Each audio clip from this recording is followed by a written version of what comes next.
Uchta toifaga Alloh nazarini tashlamaydi qiyomatda.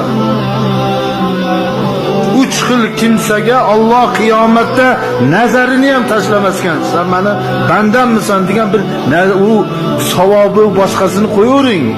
Sen meni bandammisan degan bir nazar tashlanmas ekan. 3 toifa odam. Shuni birinchisi ota-onaga oq bo'lgan. Shuni men yoshlarga aytib qo'ying.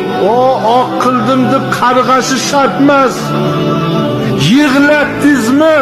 Bir piyola aroqni ota-onadan ortiq ko'rib, sani gapingni deb haligini ovardingizmi? Oq bo'lib qoldingiz, birodar. Ota-ona men norizoman shuni qilsang deb turibdi. Chinqiratib quvardingiz. Qarg'ash shart emas. Oq bo'ldi. Siz o'ylaysizki, oq qildim, ko'k qildim deb o'tiradi deysiz.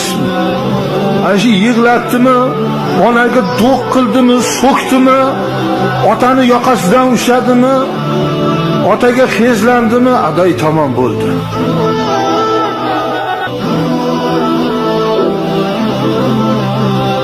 Alloh nazarini tashlamaydigan biri shu. Ikkinchisi doim aroq ichib yuradigan.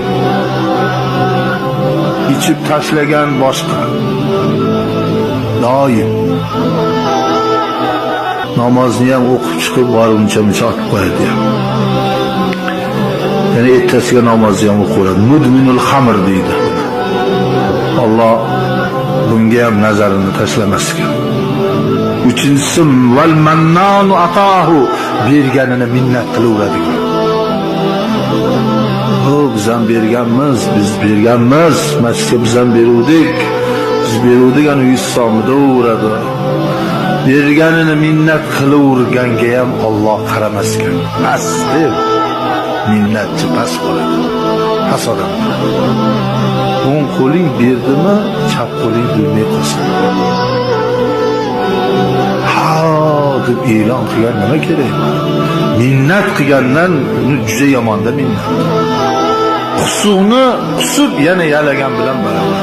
Itga o'xshaydi. Berganini minnat qilgan. Kirmaydi jannatga endi. Umuman duotilar sarvar.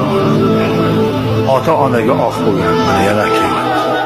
Ota-onaga oq bo'lgan jannatga kirmaydi. Va dayus